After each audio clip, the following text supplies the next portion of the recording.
Welcome. It's Dr. Duke Majan performing spine surgery on December 10th, 2024. Our last patient for the day, he has herniated discs at L4-5, L5-S1. He's having horrific back pain. He's had it for years. We're going to try to fix that for him today. Sean, let's go AP. Now, the procedure we're doing is the Duke laser disc repair.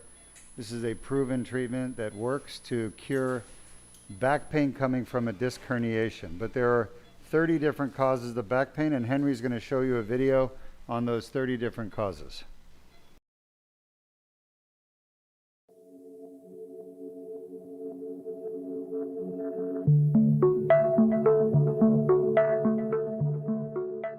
I'm Dr. R. Duke Majan with the Duke Spine Institute, and we're going to discuss 30 causes of chronic back pain. Chronic back pain is back pain that lasts longer than 6 weeks, and there are 30 causes of chronic back pain. The most common cause is going to be a disc injury. Disc injuries such as disc herniations, disc bulges, disc ruptures, degenerative disc disease account for 86% of chronic debilitating back pain, and they are totally fixable with the proper treatment. The best treatment for disc injuries is Duke laser disc repair. Let's take a look at the 5 lumbar discs that can be injured. The most common disc to be injured is L4-5, followed by L5-S1, then L3-4. The L1-2 and L2-3 discs are far less commonly affected. Next, we have facet joints. Facet joints are small joints located behind the discs in the back of the spine. There are 10 facet joints, each paired left and right, L1-2, L2-3, L3-4, L4-5, and L5-S1. The most common facet joints to cause chronic back pain are L4-5, followed by L5-S1, followed by L3-4, in that order. After the facet joints, which account for approximately 10% of chronic back pain, we move on to the sacroiliac joint. The sacroiliac joint accounts with the piriformis muscle for approximately 4% of chronic back pain. The sacroiliac joint is a joint located between the tailbone or sacrum and the iliac bone. There is a left and right sacroiliac joint. In this diagram, you can see the joints turning red, indicating inflammation and pain either in the left or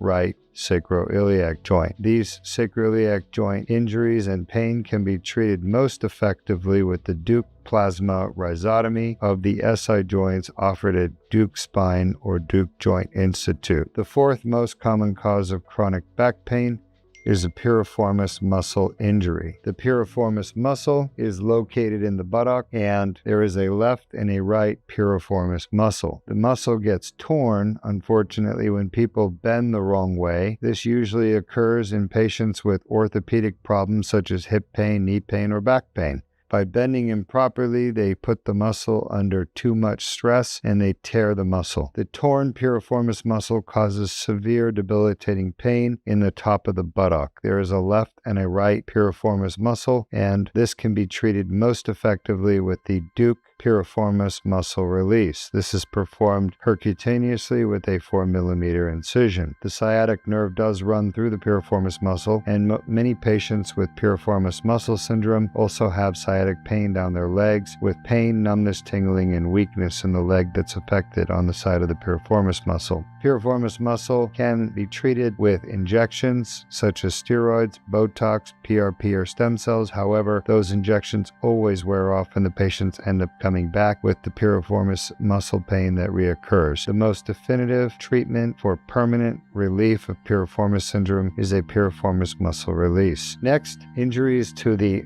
bones of the spine, such as the vertebral bodies, with trauma can cause fractures of the vertebral body. Vertebral body fracture is diagnosed with X-rays or CAT scan or MRI, and they're treated with injection of cement into the vertebral body. Looking at the vertebral bodies, the most common to be affected is L1, followed by L2, then L3, L4, and L5. The sacrum can also be fractured. Finally, the coccyx is the last cause of chronic back pain. You can see in the diagram the red coccyx at the bottom. This comes usually from an injury where the patient falls on their bottom, sustains pain at the tailbone, and this can be treated with injections of the coccyx ligament. These are the 30 most common causes of chronic debilitating back pain, the most common being the disc, causing 85% of chronic back pain, followed by the facet joint, causing 10% of the chronic back pain, followed by the piriformis muscle and sacroiliac joint, which cause 4% of chronic back pain, totaling 99% of chronic back pain, which is totally fixable and curable with the right treatment. Thank you. I'm Dr. Duke Majin. Thanks for joining us. Later. Welcome back. You can see from the video 30 causes of back pain. Give me the guide wire. We need a new dilator.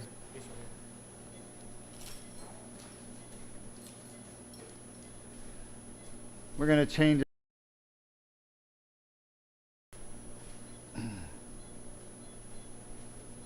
You have the tool?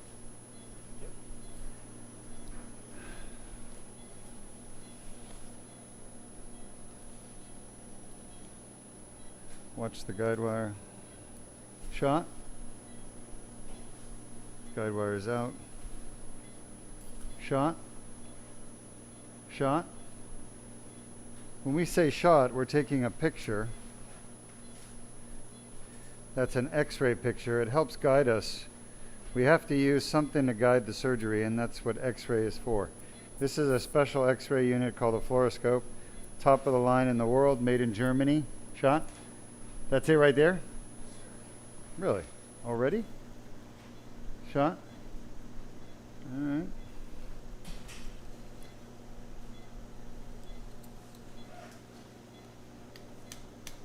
Shot?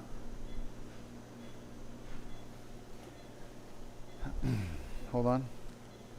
Shot? Yeah. Yeah. We're inside his disc. We went in through what's called a tear in the back. I didn't have to hit the hammer very hard because the tear is quite big. Now he has 3 discs that are damaged, but only 2 of them are causing symptoms. So we're only going to fix 2. The bottom 2, that's where his pain is. We're going to start with the 5-1. If you have questions, ask them. Type them up on your dialog box, and Henry will ask me those questions during surgery. In the meantime, we're going to get started repairing the first disc, L5-S1, annular tear. At this moment, no current questions. All right, go ahead and run through some animations to explain what we're doing. Of course. And why we're doing it. Irrigation.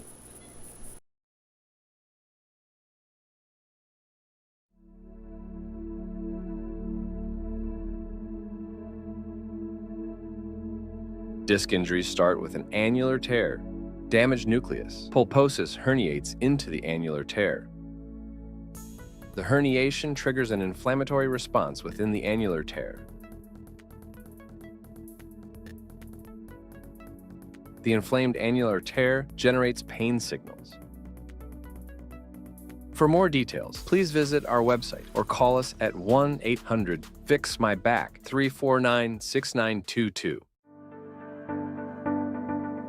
Disc injuries are a common cause of chronic back pain.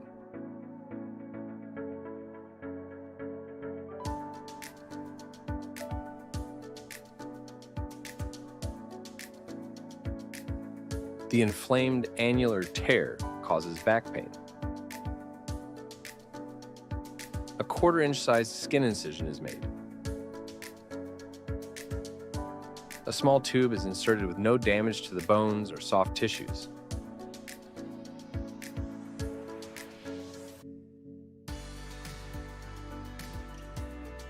The laser removes the herniation and debrides the annular tear.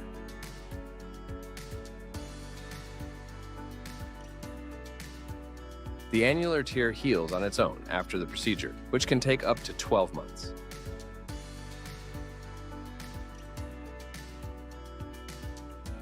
For more details, please visit our website or call us at 1-800-FIX-MY-BACK 349-6922.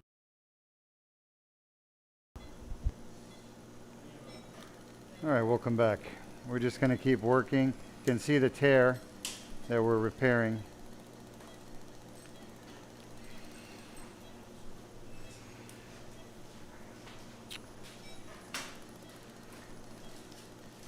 The laser fiber is at the middle of the blue plastic. It's glass, it's clear. Just for those of you who don't know, the laser fiber transmits energy from a laser machine, which is in the operating room by the patient's bed. It's about the size of a large suitcase, and it generates laser energy, transmits along this fiber, where the surgeon can direct the energy right to the part of the disc we need to fix. That's what I'm doing. All this is scar tissue from chronic inflammation. He's had these injuries for years. You can tell from the discs. They're pretty badly damaged, and the injuries are going to get worse over time if you don't fix the disc like we're doing. The Duke laser disc repair basically stops the disc from getting worse because we're getting rid of the source of inflammation. It's actually inflammation that destroys the disc. What causes inflammation? When the piece of herniation gets stuck inside the annulus, that's what causes it. Yeah, the irrigation is better, guys. What do you think the problem was, Jordan? I would have to switch to a different pump. Jordan's going to get another pump to replace this one.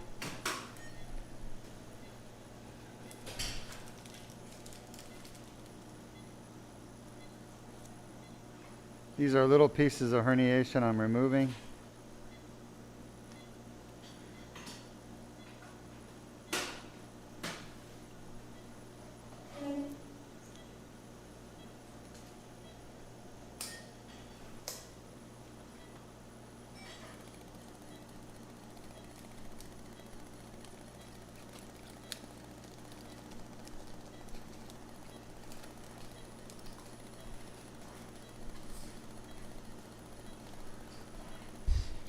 No current questions, so in the meantime, why don't we show the audience the second leading cause of back pain and also how we can cure that.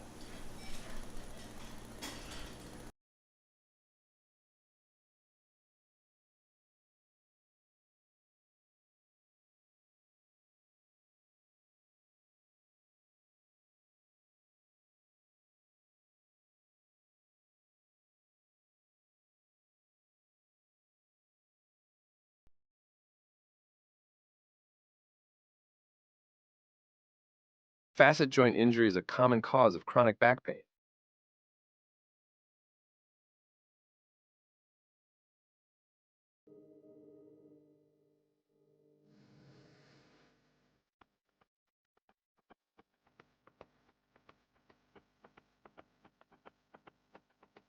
The inflamed facet tear generates pain signals.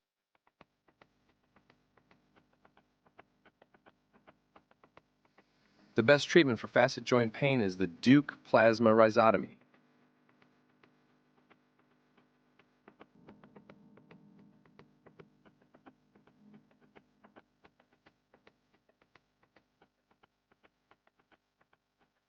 Inflamed facet joint pain nerves are destroyed.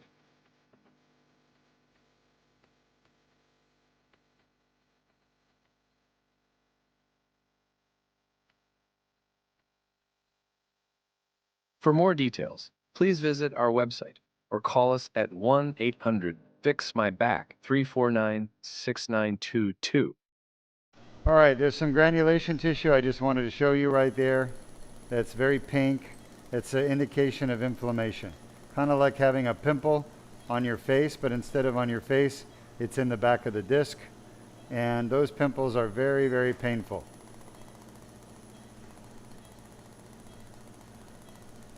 Because you're literally standing up, putting pressure on that disc all day, walking around, working, and it's imagine taking your finger and pressing on a giant pimple on your face all day long.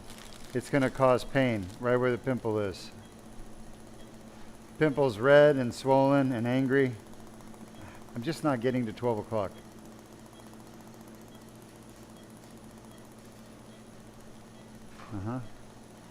It's better. Grab her.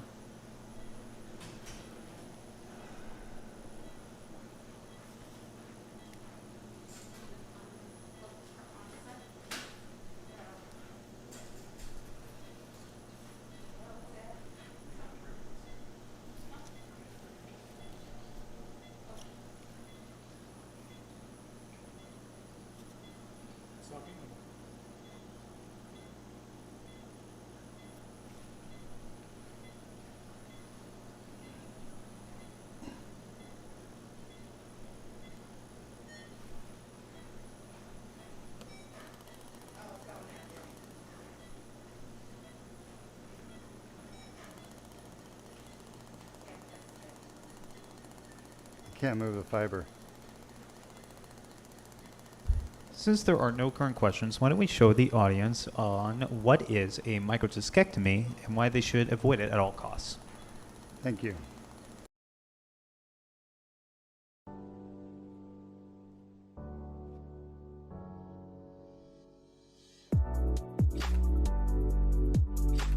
A large incision is made.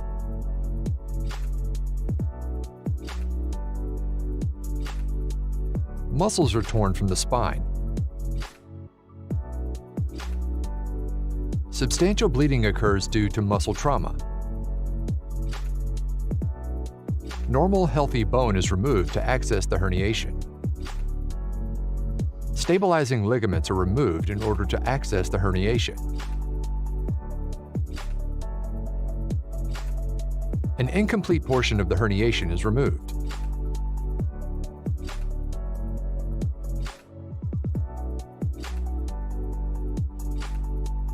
Dense scar tissue forms.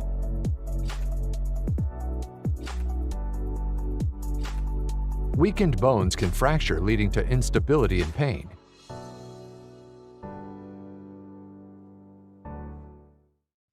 If you have a herniated or bulging disc and back pain, submit your MRI for a free review at www.mri.dukespine.com.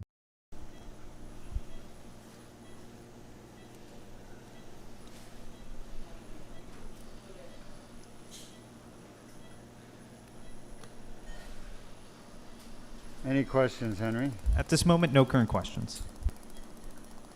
All right.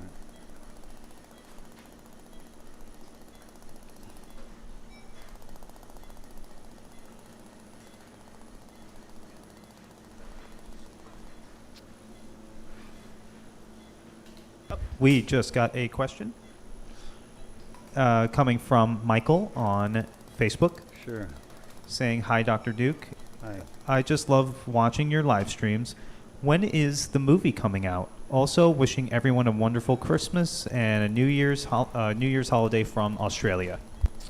Movie's coming out, we hope, in January, but it's going to depend on which streamer buys it and whether they want a series. If they want us to do a series, then it's going to take longer for it to come out. So we just don't know yet. The earliest it'll be out is January. I've already seen the movie, and it's really good. I think it captures the essence of the industry and the problems with it with respect to patient care and what's best for patients. The director is very happy. We've gotten a lot of interest already from people who have been involved, and the word is spreading. So It's a good time right now to do it because of what's going on. yeah, it's a great time to do it right now because of all the corruption happening in the spine industry and the healthcare industry, and people want to learn more, I'm sure, about what's going on. I need to get to 12 o'clock. Struggling. I just can't get it to 12. It's coming in at the middle.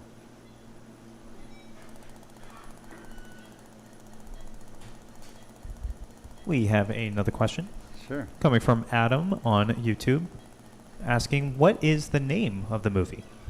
Spine Scam is the name of the movie. Spine Scam. You can put it there in the chat box. Not a Henry. worry.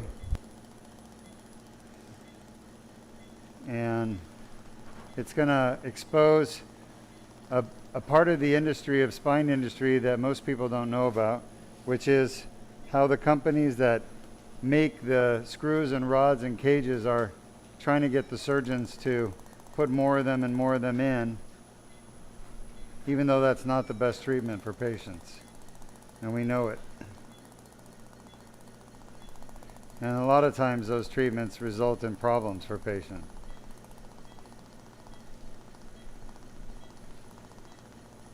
And they end up in pain, constant pain that never goes away. All right, this is all damaged disc material here. And a lot of scar tissue, but we got most of the herniation out at 5-1 that was causing the pain. and I think this is going to fix his pain problem at 5-1. We still have the L4-5 disc to deal with. That's going to be next. Let's have a grabber. Yes, sir. Just take a few more grabs just to make sure we get all the pieces of herniation that are loose that I can get.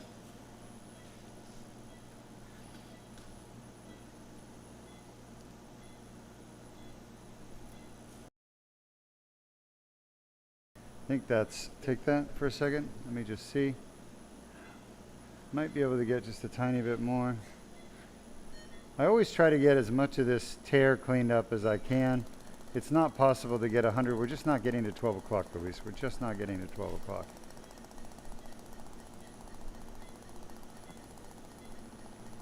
I don't know why. Look at the fiber doesn't even want to go to 12. This is a new laser fiber. What the new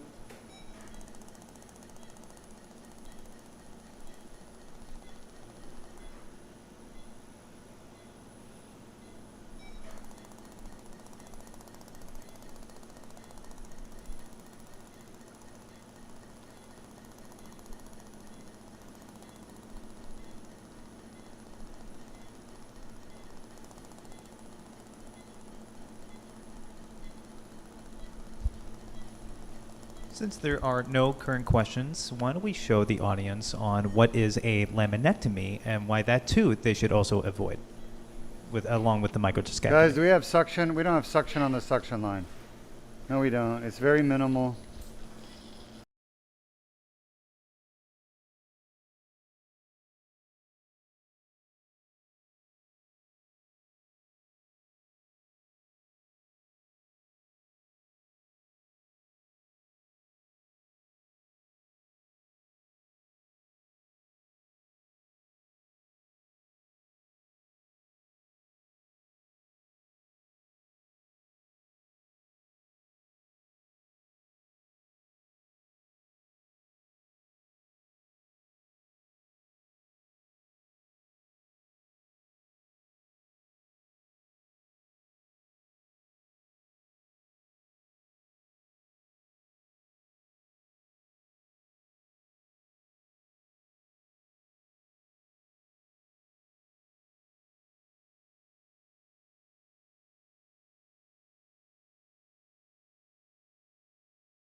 Get it down. All right, welcome back. We're going to continue working. We fixed one disc at L5-S1. We're going to work on L4-5 next.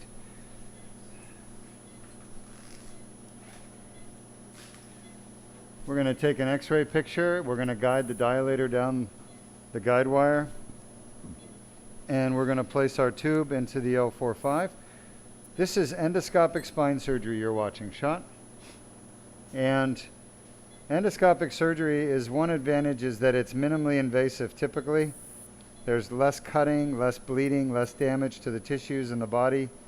In this case, these are the smallest endoscopic instruments for the spine that you can use. They are the safest, they are the least traumatic. They're literally the best, as long as you know how to use them. Most surgeons don't know how to do this surgery. They do open surgeries because that's all they know how to do. I've done thousands of open surgeries, and I've switched over to endoscopic because it's better for the patient. Patients heal faster, they have less complications, the results are better from the surgery, and they don't have a long recovery. The recovery is literally almost overnight. So this patient injured his spine from years of probably wear and tear, and pressure.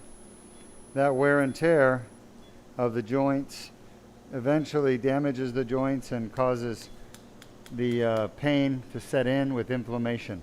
So that's what we're fixing. Big tear. Dilator's going in easily. A lot of scar tissue, I can feel it.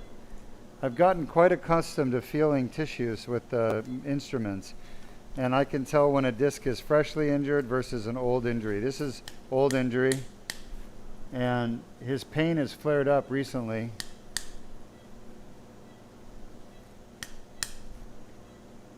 We're advancing the tube over the dilator. To some people it looks like we're hammering the dilator in, but we're not. The dilator is static, it's not moving. We just move the tube in. I put the tube into the deepest part of the tear, and we're going to start there. We're going to start removing. Guys, the bag needs to be sucked.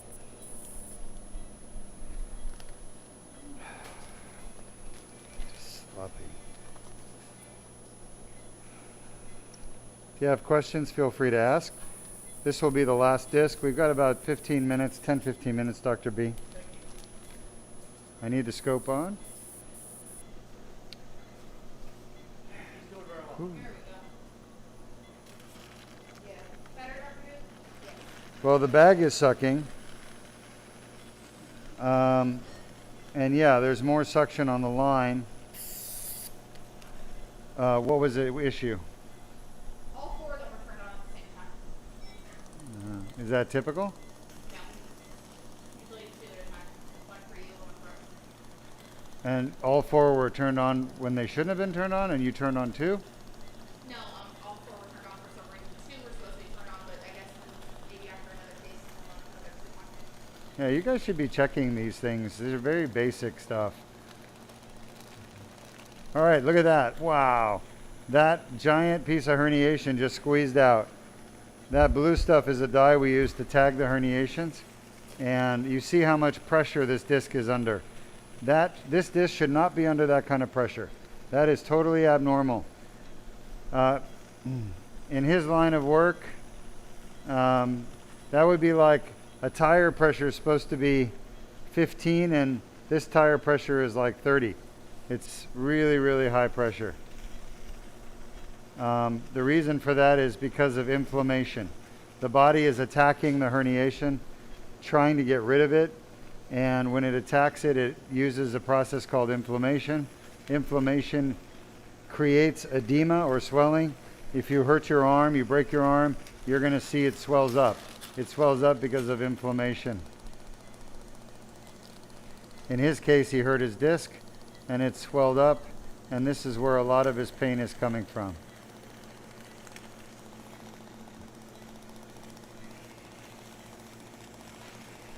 All right. Thank you.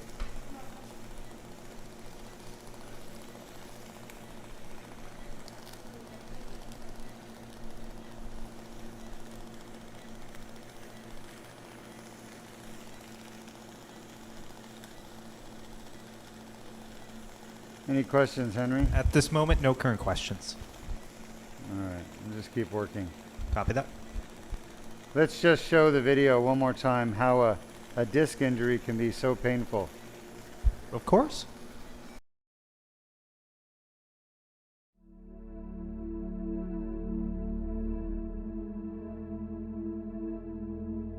Disc injuries start with an annular tear, damaged nucleus. Pulposis herniates into the annular tear. The herniation triggers an inflammatory response within the annular tear.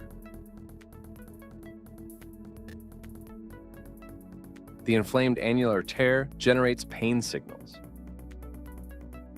For more details, please visit our website or call us at 1-800-FIX-MY-BACK 349-6922. Disc injuries are a common cause of chronic back pain.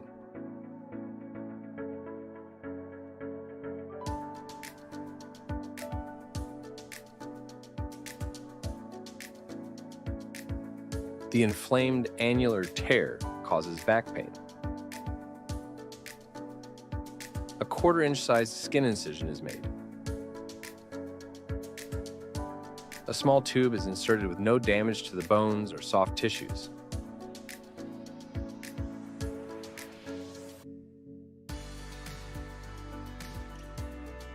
The laser removes the herniation and debrides the annular tear.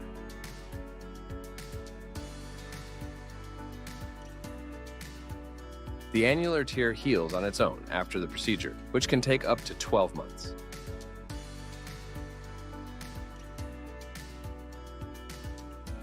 For more details, please visit our website or call us at 1-800-FIX-MY-BACK 349-6922.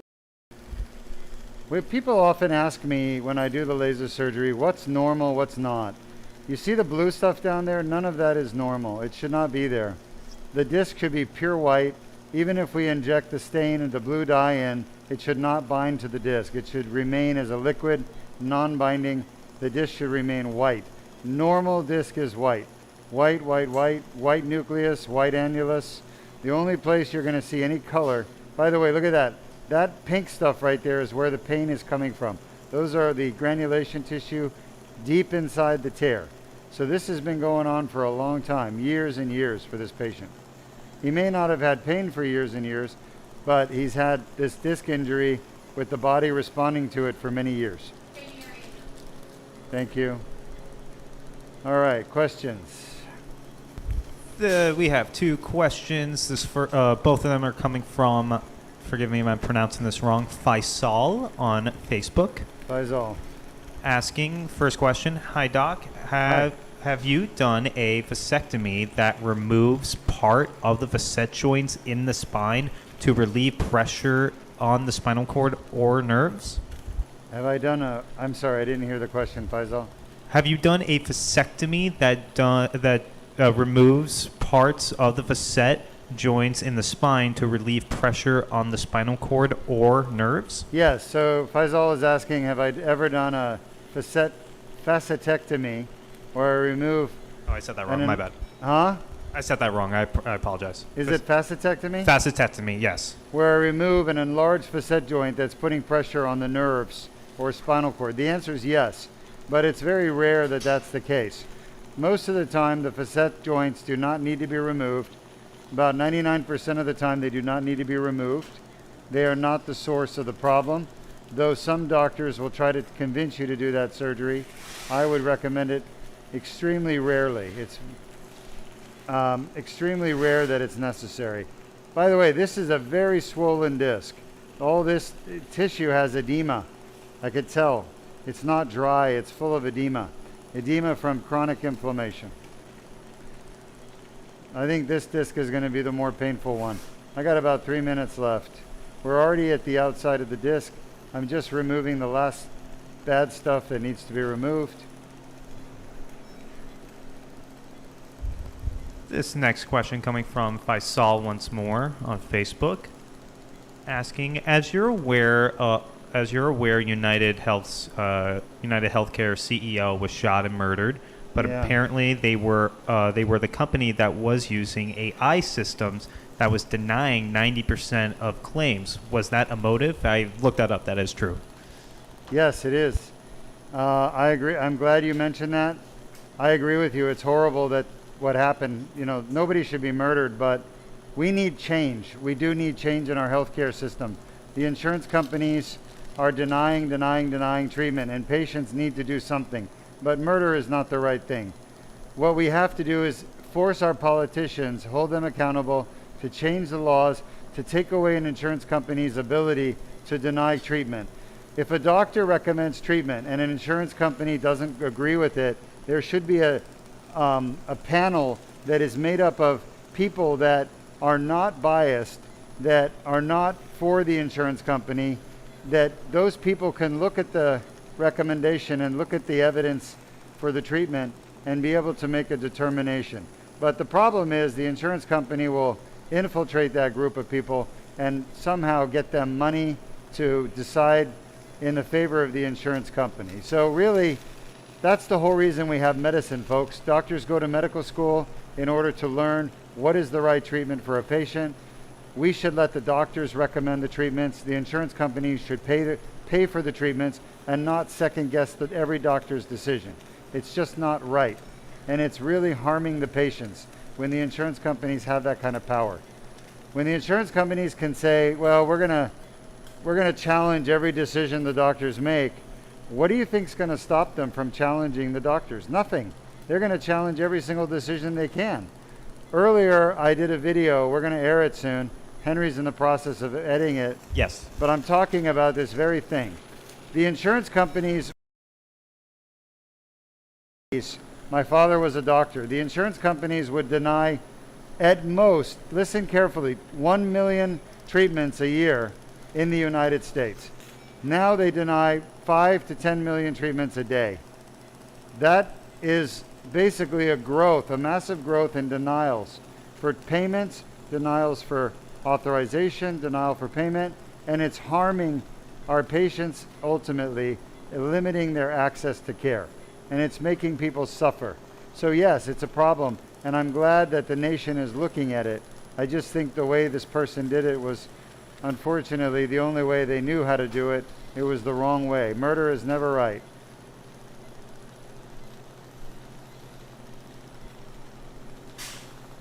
All right, we are pretty much done. We're in the outside of the disc.